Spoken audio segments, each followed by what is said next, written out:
जय Hind friend, India और pride में आप सभी का स्वागत है। फ्रेंड्स, यहाँ पे देखिए हम भक्ति काल से रिलेटेड जो इम्पोर्टेंट फैक्ट है उसको पहले पार्ट में हमने लगभग जो है जितने भी आप देखेंगे यहाँ पे हैं रामानंद के 12 से उनकी चर्चा वहाँ पे कर ली है। और यहाँ पे अब हम इसके आगे की कड़ी में देखते हैं कि कैसे अनंतानंद के शिष्य जो थे कृष्णदास पेहारी सबसे पहले वो गलता अजमेर राजमेर रामानंद संप्रदाय के गद्दी को स्थापित करते हैं। वैसे ये देखिए डॉक्टर नगेंद्र को हिंदी साहित्य के इतिहास की सीरीज लेके चल रहे हैं और उसमें हम जैसे ही आपको अवधारणा जो कॉन्सेप्ट है उस पर बात कर लिए हैं तो साथ ही साथ हम आपको यहाँ पे वन लाइनर फैक्ट भी करा दे रहे हैं जो इम्पोर्टेंट है। ठीक है, तो यहाँ पे अनंतानंद के शिष्य कृष्णदास पेहारी हैं। इसके पहले एक वीडियो भक्ति काल पे आ गया, पहले उसको देख लीजिएगा, ये उसका सेकंड पार्ट है। रामानंदी संप्रदाय में गलता को उत्तर भारत का उत्तर तोताद भी कहा जाता है और गलता में पहले नागपंथी योगियों का ही अधिकार हुआ करता था। अजमेर के राजा पृथ्वीराज पेहारी जी के शिष्य बने पेहारी और पेहारी के दो प्रसिद्ध शिष्य हुए अग्रदास और किल्लदास। अब यहाँ पे ये पूछा जाता है कि पेहारी के दो शिष्यों को क्या नाम था, अग्रदास और किल्लदास। किल्लदास जो थे उन्होंने राम भक्ति में योग के अभ्यास का मेल करके एक तपसी शाखा की स्थापना की। तो तपसी शाखा की स्थापना कर्ता का नाम क्या है, किल्लदास है। किल्लदास के शिष्य कौन है, तो किल्लदास के शिष्य हैं द्वारकादास। इनके संबंध में नाभादास ने भक्तमाल में लिखा है, अष्टांग जोग तन त्यागियो द्वारकादास जाने दुनी। अग्रदास ने राम भक्ति परंपरा में रसिक भाव का समावेश कर रसिक संप्रदाय की स्थापना की। रसिक संप्रदाय के प्रमुख कवि कौन कौन से हैं, तो देखिए यहाँ पे रसिक संप्रदाय के प्रमुख कवि जो हैं वो है बालकृष्ण बाल अली, रसमाला, राम शरण, प्रेम कली, प्रयागदास, राम गुलाब द्विवेदी, रीवा नरेश, महाराज रघुदास जी। अग्रदास ने अपनी गद्दी जयपुर के पास रहवास में स्थापित किया। रसिक संप्रदाय में इन्हें अग्र अली भी कहा जाता है। अग्रदास द्वारा रचित प्रमुख ग्रंथ कौन से हैं, तो अग्रदास द्वारा रचित प्रमुख ग्रंथों के नाम में दिया है हितोपदेश, उपखाना पावनी, ध्यान मंजरी, राम ध्यान मंजरी, कुंडलिया, अष्टयाम या रामाष्टयाम। अग्रदास के शिष्य नाभादी यानी जो अग्रदास हैं इनके शिष्य कौन माने जाते हैं, तो अग्रदास के शिष्य नाभादास जी माने जाते हैं। विष्णुदास ग्वालियर नरेश डुमरेंद्र के राजकवि थे। इनके द्वारा लिखित ग्रंथ कौन से हैं, तो महाभारत कथा, रुक्मणी मंत्र, स्वर्गारोहण, रामायण कथा। विष्णुदास कृत रामायण कथा रामकथा संबंधी हिंदी का पहला प्रबंध काव्य है। ईश्वरदास ने सत्यवती कथा कब लिखा था, तो 1501 में लिखा था ईश्वरदास ने सत्यवती कथा। भरत मिलाप, अंगद पैज नामक ग्रंथों की रचना की। गोस्वामी तुलसीदास राम भक्ति शाखा के प्रतिनिधि कवि हैं। इनका सामान्य विवरण यहाँ पे दिया गया है। अब यहाँ पे देखिए दिया है, जन्म, मृत्यु, माता पिता, पत्नी, दीक्षा गुरु, शिक्षा गुरु कौन है, तो यहाँ पे देखिए आत्माराम दुबे और हुलसी माता पिता हो गए, पत्नी रत्नावली है, दीक्षा गुरु नरहरिया है और शेष सनातन शिक्षा। यहाँ पे दीक्षा और शिक्षा को कंफर्म कर लीजिएगा। नरहरिया जो है ये जो तुलसीदास के हैं ये दीक्षा गुरु है, शिक्षा गुरु है शेष सनातन। तुलसीदास के जन्म के स्थान में मतभेद है। जो कुछ लोग कौन मानते हैं, सुकर खेत सोरो जिला एटा को कौन कौन से मानते हैं, तो सुकर खेत सोरो जिला एटा को लाला सीताराम, गौरी शंकर द्विवेदी, हजारी प्रसाद द्विवेदी, राम नरेश त्रिपाठी, रामदत्त भारद्वाज, गणपति चंद्रगुप्त।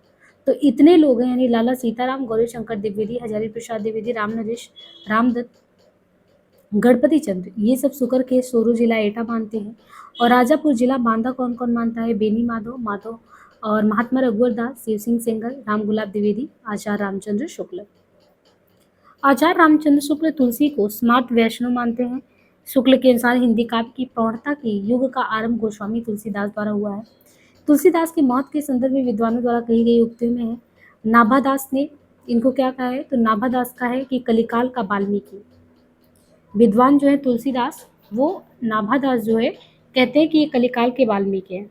तो तुलसीदास के महत्व को प्रतिपादित करते हैं नाभादास, इन्हें कलिकाल का वाल्मीकि कहते हैं। स्मिथ ने कहा कि मुगल काल का सबसे महान कोई व्यक्ति हुआ है तो तुलसीदास हुए हैं। ग्रियर्सन ने कहा है कि बुद्ध देव के बाद अगर सबसे बड़ा कोई लोक नायक हुआ है तो वो तुलसीदास है। मधुसूदन सरस्वती कहते हैं, आनंद कानने कशी गत तुलसी है तरु। रामचंद्र शुक्ल, इनका वाणी की पहुंच मनुष्य के यानी रामचंद्र शुक्ल तुलसीदास जी के बारे में कहते हैं कि इनकी वाणी की पहुंच मनुष्य के सारे भावों व्यवहारों तक है। एक ओर तो वह व्यक्तिगत साधना के मार्ग में विराग पुरुष शुद्ध भगवत भजन का उपदेश करते हैं, दूसरी ओर लोक पक्ष में आकर पारिवारिक और सामाजिक कर्तव्यों का सौंदर्य दिखाकर मुग्ध करते हैं। दूसरा, रामचंद्र शुक्ल कहते हैं कि ये कभी ही हिंदी को प्रौढ़ साहित्यिक भाषा सिद्ध करने के लिए काफी हैं। कौन, तुलसीदास। रामचंद्र शुक्ल कहते हैं कि तुलसीदास जी उत्तरी भारत की समग्र जनता के हृदय मंदिर में पूर्ण प्रेम प्रतिष्ठा के साथ विराज रहे हैं। आचार्य प्रसाद द्विवेदी जी का कहना है कि भारतवर्ष का लोकनायक वही हो सकता है जो समन्वय करने का अपार धैर्य लेकर आया हो। रामविलास शर्मा ये कहते हैं तुलसीदास को जातीय कवि, अमृतलाल नागर इनको मानस का हंस कहते हैं। गोस्वामी तुलसीदास रामानुजाचार्य के श्री संप्रदाय और विशिष्टाद्वैतवाद से प्रभावित थे। इनकी भक्ति भावना दास से भाव की थी। गोस्वामी तुलसीदास की गुरु परंपरा का क्रम देखें तो सबसे पहले यानी इनके रामानंद के गुरु का नाम है राघवानंद, और रामानंद के शिष्य अनंतानंद, अनंतानंद के नरहरि दास, और नरहरि से फिर तुलसीदास। तो ये पूरा क्रम चलता है। राघवा से रामानंद, रामा से अनंता, अनंता से नरहरिया, फिर इसके बाद तुलसीदास। रत्नावली के निम्न कथन पर तुलसीदास ने वैराग्य धारण किया था। रत्नावली के कौन से कहने पे तुलसीदास ने वैराग्य धारण किया? लाज न लागत आपको दौरो आओ साथ, दिख दिख ऐसे प्रेम को कहाँ कहूँ मैं नाथ, अस्थि चर्म में देह ममता में जैसी प्रीति, तैसी जो श्री राम माँ होती न तो वो बीती। गोस्वामी तुलसीदास के स्नेही मित्रों में नवाब अब्दुल रहीम खान खाना, महाराज मान सिंह, नाभादास, मधुसूदन सरस्वती और टोडर माल का नाम जो है ये प्रसिद्ध है। टोडर की मृत्यु पर तुलसीदास ने कई दोहे भी लिखे थे जो निम्न है। जैसे टोडर की मृत्यु पर तुलसीदास ने लिखे, चार गांव को ठाकुरों मन को महामहीप, तुलसी और कलिकाल में अथय टोडर दीप, राम धाम टोडर गए तुलसी भय असोच, जीवो गित पुनीत फन ये जाने संकोच। रहीमदास ने तुलसी के संदर्भ में निम्न दोहा लिखा है। रहीमदास ने तुलसी के बारे में लिखा है, सुरती नरती नागती सब चाहत अस होए। तो ये तुलसीदास के बारे में किसने लिखा है? रहीमदास ने लिखा है। गोद लिए हुलसी फिरे तुलसी सो सुत होए। गोस्वामी तुलसीदास कृत 12 ग्रंथों को ही प्रमाणिक माना जाता है। इसमें 5 बड़े और 7 छोटे ग्रंथ हैं। डॉक्टर उदय भानु सिंह के अनुसार गोस्वामी तुलसीदास की रचनाओं का क्रम देखें तो कौन से हैं? वैसे तो 5 बड़े हैं, 7 छोटे हैं। अब इनमें देखिए यहाँ पे क्रम से दिया हुआ है। वैराग्य संदीपनी 1626 से 27, रामाज्ञा प्रश्न दोहावली रामायण 1627 से 28, रामललन नहछू 28 से 29 के बीच में, जानकी मंगल 29 से 30, रामचरितमानस 1631 में है, पार्वती मंगल 43 में है, कृष्ण गीतावली 1643 से 60 में है, गीतावली पदावली रामायण 1630 से 70, विनय पत्रिका विनयावली राम गीतावली 1631 से 79 है, दोहावली जो है 1626 से 80, बरवे रामायण 1630 से 80, कवितावली या कवितावली करके 1631 से 80। तुलसी को 5 लघु कृतियों वैराग्य संदीपनी, रामलला नहछू, जानकी मंगल, पार्वती मंगल, बरवे रामायण को पंचरत्न कहा जाता है। तो 5 जो लघु कृतियां हैं, छोटी कृतियां हैं तुलसी की, उसमें वैराग्य संदीपनी, रामलला नहछू, जानकी मंगल, यानी वैराग्य है, रामलला है, जानकी है, पार्वती जानकी बरवे, ये पंचरत्न है। ये 5 लघु कृतियां हैं। कृष्णदत्त मिश्र ने अपनी पुस्तक गौतम चंद्रिका में तुलसीदास की रचनाओं के अष्टांग योग का उल्लेख किया। ये 8 अंग कौन से हैं? तो यहाँ पे 8 अंगों के नाम दिए हैं, जिनमें है राम गीतावली, पदावली, कृष्ण गीतावली, बरवे, दोहावली, शगुनमाला, कवितावली, सोहिलो मंगला। तुलसीदास की प्रथम रचना वैराग्य संदीपनी तथा अंतिम रचना क्या है? अंतिम रचना है कवितावली। तो तुलसीदास की पहली रचना वैराग्य संदीपनी तथा अंतिम रचना कवितावली को माना जाता है। कवितावली की परिशिष्ट में हनुमान बाहु भी संलग्न है, किंतु अधिकांश विद्वान रामलला नहछू को ही पहली कृति मानते हैं। गोस्वामी तुलसीदास की रचनाओं का संक्षिप्त परिचय यहाँ पे दिया गया है। जैसे वैराग्य संदीपनी, तो काव्य रूप में देखें वैराग्य संदीपनी मुक्तक, रामाज्ञा प्रश्न मुक्तक, और भाषा में देखें तो वैराग्य संदीपनी जो है ब्रज में लिखा गया है, दोहा सोरठा इसका छंद है। रामाज्ञा प्रश्न मुक्तक में लिखा गया है, और जो है ये दोहा में लिखा गया है। रामलला नहछू जो है ये प्रबंध में है। रामलला नहछू जानकी मंगल प्रबंध है। रामचरितमानस भी प्रबंध है। तो रामलला नहछू, जानकी मंगल, रामचरितमानस, पार्वती मंगल। कृष्ण गीतावली गीतिका ब्रज भाषा में है, गीतावली भी ब्रज में है, विनय पत्रिका ब्रज में है, गीति काव्य है, और दोहावली इनका ब्रज में है। बरवे रामायण मुक्तक अवधि में है, और जो है कवितावली मुक्तक ब्रज भाषा में है। अब यहाँ पे देखिए साथ में ये भी दिया गया है कि जैसे रामचरितमानस है, तो रामचरितमानस में कुल कितने कांड है? 7 कांड है, भक्ति रस है, और 1074 दोहे हैं, दोहा चौपाई, अवधि में प्रबंध काव्य है। इसी तरह आप देखिए इनका गीतावली है, उसमें भी 7 कांड है, और बरवे जो रामायण है कवितावली, उसमें भी 7 कांड है। रामचरितमानस की रचना संवत 1631 में चैत्र शुक्ल रामनवमी मंगलवार को हुआ। इसकी रचना में कुल 2 वर्ष 7 महीने 26 दिन लगे। रामाज्ञा प्रश्न एक ज्योतिष ग्रंथ है। कृष्ण गीतावली में गोस्वामी जी ने कृष्ण से संबंधित पदों की रचना की तथा पार्वती मंगल में पार्वती और शिव के विवाह। रामचरितमानस और कवितावली में गोस्वामी जी ने कलिकाल का वर्णन किया है। तो यहाँ पे एक एक के बारे में बताया गया कि कैसे जो रामचरितमानस है 1631 में वो चैत्र शुक्ल रामनवमी को रचना हुआ, 2 वर्ष 7 महीने 26 दिन लगे। और जो रामाज्ञा प्रश्न इनका है वो एक ज्योतिष ग्रंथ है। जो कृष्ण गीतावली है उसमें गोस्वामी जी ने कृष्ण से संबंधित पदों की रचना की है, और जो पार्वती मंगल है उसमें पार्वती और शिव के विवाह की वर्णन की गई है। रामचरितमानस और कवितावली में गोस्वामी जी ने कलिकाल का वर्णन किया है। कवितावली में बनारस, काशी के तत्कालीन समय में फैले जो महामारी है उसका वर्णन किया गया है। तुलसीदास ने अपने बाहु रोग यानी जो भुजाओं में उनकी पीड़ा थी उसके लिए जो रचना की, हनुमान बाहु की रचना की। आचार्य रामचंद्र शुक्ल ने रामचरितमानस को लोक मंगल की साधनावस्था का काव्य माना है।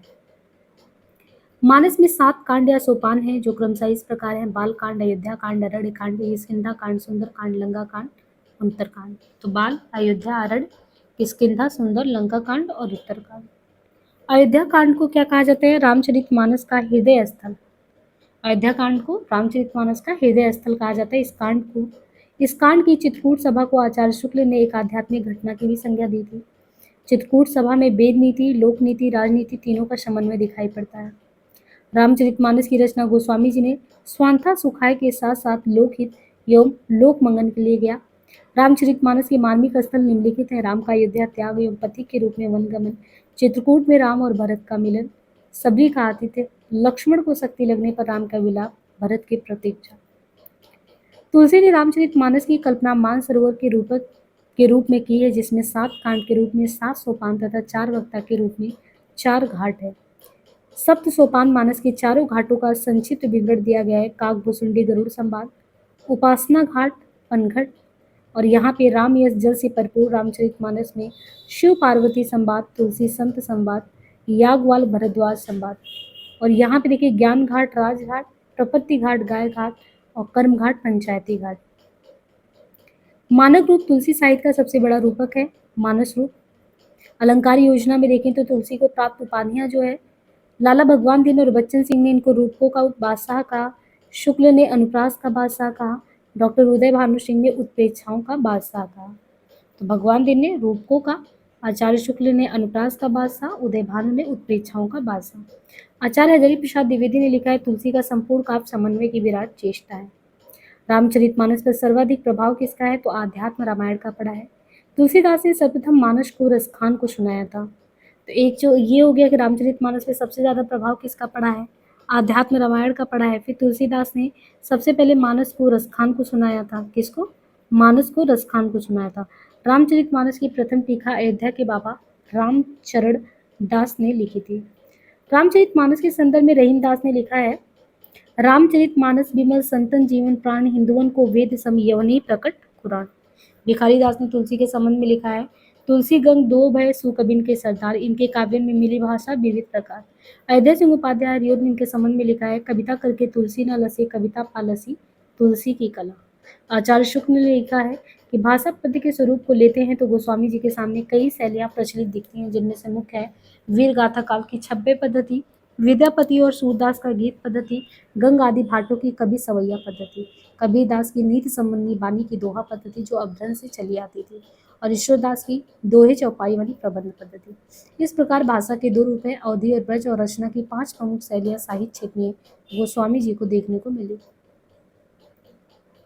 नाभादास गोस्वामी तुलसीदास के समकालीन राम भक्त कवि हैं। इनका जन्म अनुमानतः 570 के आसपास हुआ था। नाभादास ने हिंदी में भक्तमाल की परंपरा का सूत्रपात किया। इनके गुरु का नाम क्या था? नाभादास के गुरु का नाम है आगरदास। डॉक्टर ग्रियर्सन ने नाभादास का उपनाम नारायण दास बताया है।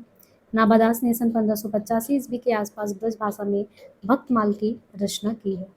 भक्तमाल में कुल 200 कवियों का जीवन व्रत और उनकी भक्ति की महिमा सूचक बातों का 316 छप्पयों में लिखा गया है। सन 1712 ईस्वी में प्रियादास ने भक्तमाल की टीका रस बोधनी शीर्षक से ब्रजभाषा की कवित्व सवैया शैली में लिखा। नाभादास ने रामचरित से संबंधित 2 अष्टयामों की रचना की जो संस्कृत के चंपू काव्य शैली में रचित है। नाभादास ने अष्टयाम की रचना श्रृंगार भक्ति अथवा रसिक भावना लेकर वो की है। यहाँ पे पुस्तक भाषा दोनों के बारे में दिया है। अष्टयाम ब्रज में है, अष्टयाम अवधि में है, और गद्य में राम और सीता के 8 पहरों का वर्णन अष्टयाम में है। बाकी अष्टयाम दोहा चौपाई शैली में राम सीता का वर्णन यहाँ देखने को मिलता है। नाभादास द्वारा विभिन्न कवियों के संदर्भ में भक्तमाल में कही गई बातें: कवि कबीरदास, कबीर का निरख नाही वर्णा समसठ दर्शनी। आगे मीराबाई की पंक्तियां: निरंकुश अति निडर रसिक जस रसना गायो।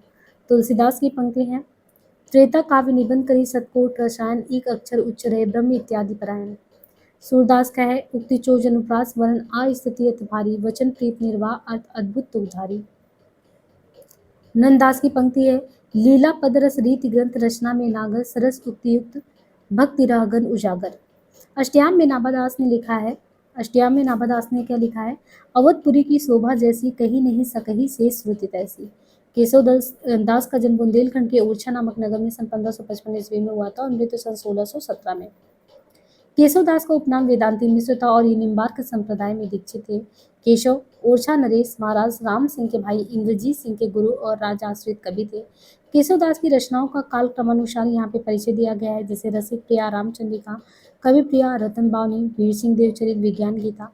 तो इसमें देखिए रचना और साथ ही उसका वर्ष भी दिया है। जैसे रसिक प्रिया है तो इनका रसिक प्रिया जो केशवदास का है वो 1591 में, वर्ष 1591 में जो है लिखा गया।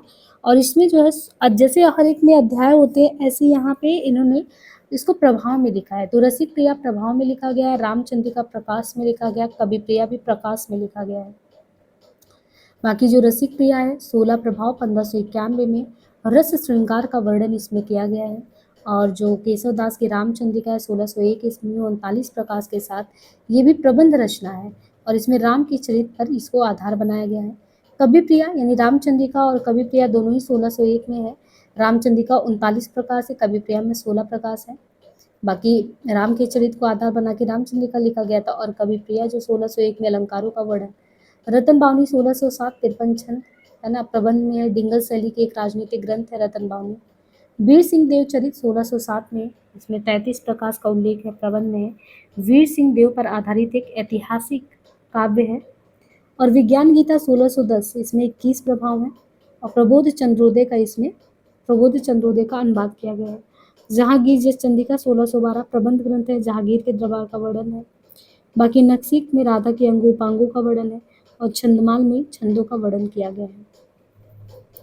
आचार्य विश्वनाथ प्रसाद मिश्र, डॉक्टर नगेंद्र और गणपति चंद्रगुप्त प्रभृति विद्वानों ने केशवदास को हिंदी में रीति काव्य का प्रवर्तक माना है।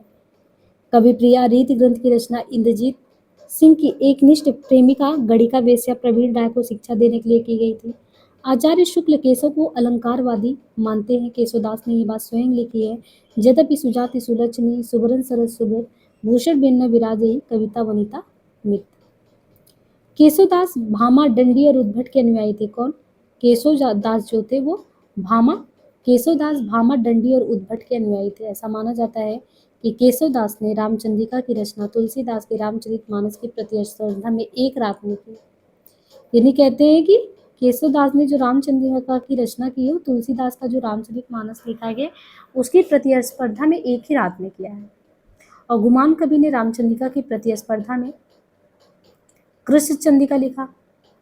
तो रामचंद्रिका तुलसीदास के रामचरितमानस की प्रतिस्पर्धा में एक रात में केशवदास ने लिखा और गुमान कवि ने रामचंद्रिका की प्रतिस्पर्धा में कृष्ण चंद्रिका लिखा। आचार्य शुक्ल ने केशवदास की कटु आलोचना करते हुए लिखा है कि केशव को कवि हृदय नहीं मिला था, उनमें वह सहृदयता और भावुकता नहीं थी जो एक कवि में होना चाहिए। वे संस्कृत साहित्य से सामग्री लेकर अपने पांडित्य और रचना कौशल की धाक जमाना चाहते। डॉक्टर विजय पाल सिंह ने केशव को कोर्ट का कवि कहा है। केशवदास कृत रामचंद्रिका पर प्रसन्न रागो हनुमान नाटक, अनग रागो कादम्बरी तथा नैसत चरित का प्रभाव पड़ा।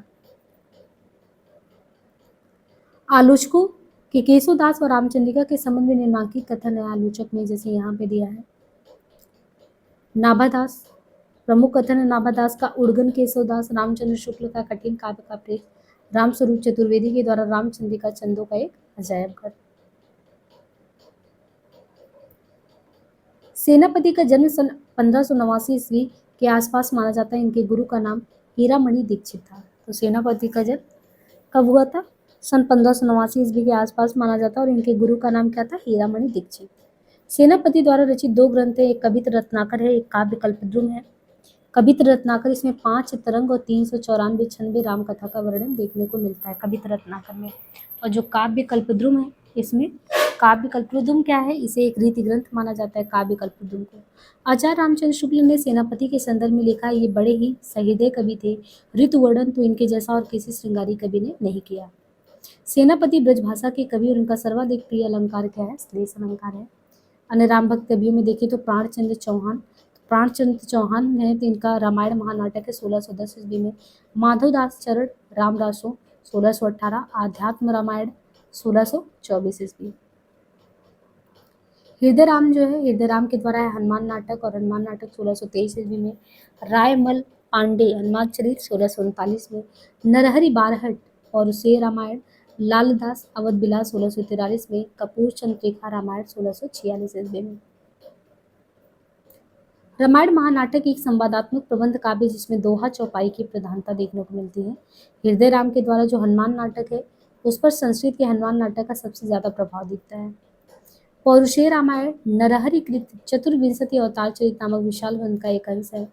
कपूर चंद्रिका कृत रामायण गुरुमुखी लिपि में लिखी 145 छंदों की ब्रज भाषा की एक कृति है। राम भक्ति शाखा की कवियों की प्रमुख काव्य पंक्तियों में देखें तो रामानंद है। रामानंद की पंक्ति है, आरती की जय हनुमान लला की, दुष्ट दमन रघुनाथ कला की। दूसरा है, जय हनुमान ज्ञान गुण सागर, जय कपीस तिहुँ लोक उजागर। तो ये रामानंद की पंक्तियां हो गई। अग्रदास की पंक्ति की बात करें तो अग्रदास की पंक्तियों में है, कुंडल ललित कपोल जुगल अस परम सुदेशा, मेचक कुटिल विशाल सरोरु नैन सुहाए, पंकज मुख पंकज के निकट मनो अली छोन छाए। गोस्वामी तुलसीदास द्वारा पंक्तियां जो है, दोहावली की पंक्ति अगर देखें तो दोहावली की पंक्ति में है, ये निर्गुण नैन ही सगुन रसना राम सुनाम, मनहु प्रकट संपुट लसत तुलसी ललित लला। एक भरोसो एक बल एक आस विश्वास, एक राम घनश्याम हित चातक चुन तुलसी दास। साखी शब्दी दोहरा कही कहिन उपगान, फकत इन रूपई भगत कल निंदे वेद पुराण। और दोहावली के अलावा अगर कवितावली से पंक्तियां देखें तो ये कवितावली से पंक्तियां है, गोरख जगायो जो भक्ति भगायो लोग। आगे की पंक्ति है, धूत कहो अधूत कहो, राजपूत कहो जुलाहा कहो को, खेती न किसान को भिखारी को न भीख बोली। या आगे की पंक्ति है, मांगी के खाइबो मसीद को सोइबो, मांग के खाएंगे मसीद को सोइबो, लेबो को एक न देबो को दो। आगी बड़वाग्नि ते बड़ी आगी पेट की, अवधेश के द्वारे सत्कारे, सुत गोद के भूपति लय नीक से, पुरते निकसी रघुवीर बधु। झूठो है झूठो सदा जुन सत कहा जो अत लहा, मातु पिता जग जाई तेजु विधि हो न लिख कुछ बहाल भलाई। या आगे है कि अंतर जमिहुत बड़े बाहर जमी, राम जे नाम लिए ते, लालची ललाट बिरलाट द्वार द्वार दिन। या प्यास। देखिए यहाँ पे विनय पत्रिका से है, कुछ पंक्तियां दी गई हैं। अबलो नसानी अब न नसइयो, राम कृपा भव निशा सिरानी, जागे फिर न डसइयो। या ऐसे को उदार जगमाही, बिनु सेवा जो द्रोय दिन पर, राम सरिस को नाई। आगे है, कबहू कब अवसर पाई, मेरी सुधाई बे कछु करनता चलाई। आगे पंक्ति है, जाके प्रिय न राम वह देही, तजी तही कोटि बैर सम, जदपि परम स्नेही। या आगे है, माधो मोह समान जगमाही, सब विधिहीन मलिन दीन, अतिलीन विषय को नाही। सुनि सीतापति शील सुभायो, ये पंक्तियां हैं। आगे रामचरितमानस से पंक्तियां हैं, वर्णान मार्त सघा नाम रसा नाम छंद समापी है, मंगला नाम चाकर वंदे वाड़ी विनायको। या आगे है पंक्ति, बंदो गुरपद पदम परागा, सुरुचि सुभाष सरस अनुरागा, सिय राम में सब जग जानी, करहु प्रणाम जोरी जुग पानी, निज कपित कही लाग न नीका, सरस हो अथवा अति फीका, कबित विवेक एक नहीं मोरो, सत्य कहू लिखि कागद कोरो, गिरा अरथ जल बीच सम, कहियत भिन्न न भिन्न, मैं पुनि निज गुरु सन सुनी, कथा सो सूकर खेत। या कीरत भनित भूत बल सोई, सुर सरि सम सब कह हित होई, अगुन सगुन दोई ब्रह्म स्वरूपा, अकत अगाध अनादि अनूपा। ये पंक्ति है। आगे पंक्ति दिया है, कामे ही नारी प्यारी, जिमि लोभहि प्रिय जिमि दाह, कत विद सृज नारी जग माही, जेहि के जेहि पर सत्य स्नेहु, सो तिन मिलाही न कछु संदेहु। आगे पंक्ति दिया गया है, भक्ति ज्ञाने नहीं कुछ बेदा, उभय हरि सब संभव खेदा, ढोल गंवार शूद्र पशु नारी, सकल ताड़ना के अधिकारी। या वर्णाश्रम निज निज धर्म, निरत वेद पथ लोक, या विधि न नारी हृदय गत जानी, मैं सुकुमारी नाथ वन जोगु, तुम ही उचित तप मोह को भोगो, श्रुति सम्मत हरि भगत पन, सुजित बिरति विवेक। आगे की पंक्ति है, जेना मित्र दुख होई दुखारी, तिनहि विलोकत पातक भारी, यह सब नर करहि परस्पर प्रीति, चलहि स्वधर्म निरत श्रुत रीति, ईश्वर अंश जीव अविनाशी। आगे पंक्ति है केशवदास की, भाषा बोल न जाने ही जिनके कुल के दास, भाषा कभी हो मंदमती ते ही कुल के सौ दास, केशव केसनी हंस करी, बैरिस जस न करही, चंद्र बदन मृगलोचनी, बाबा कह के जाए। आगे की पंक्ति है, जदप सुजाति सुलक्षणी, सुवरन सरस सुब्रत, भूषण बिन न बिराजे, कविता वनिता में। ये आगे की पंक्ति है, देखे मुख भावे अनदेखे कमल चंद, ताते मुख भावे सखी कमलो न चंद।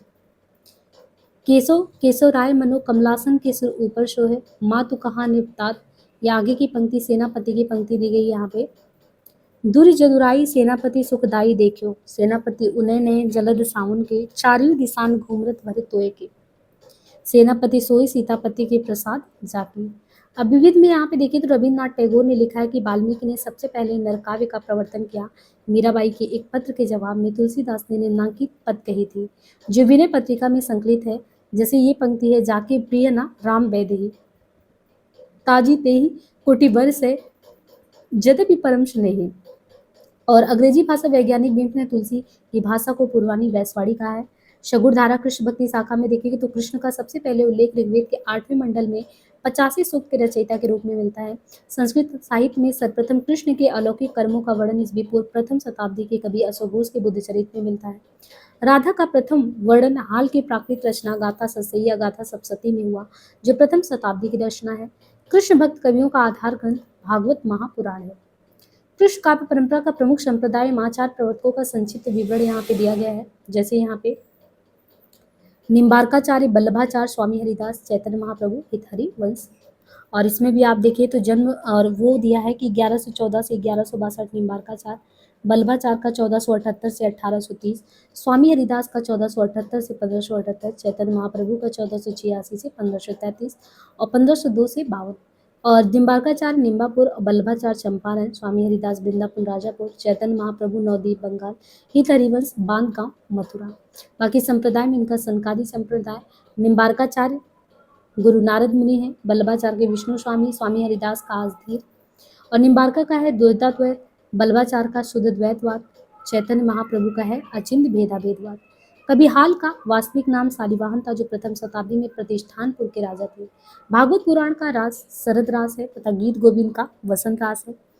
बंगाल के अंतिम शासक राजा लक्ष्मण सेन के सभा कवि जयदेव ने 12 सर्गों में कोमलकांत पदावली में गीत गोविंद की रचना की।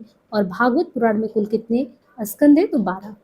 अब यहाँ पे संप्रदाय में कुछ संप्रदायों की चर्चा यहाँ पे किया गया है। जैसे अगर आप यहाँ पे देखें तो ये संप्रदाय है सनकादि या निम्बार्क संप्रदाय, इसके बाद उनके प्रमुख कवि, फिर वल्लभा संप्रदाय, है ना। तो इस तरीके से जो है संप्रदायों की कुल चर्चा यहाँ पे क्रम से किया गया है।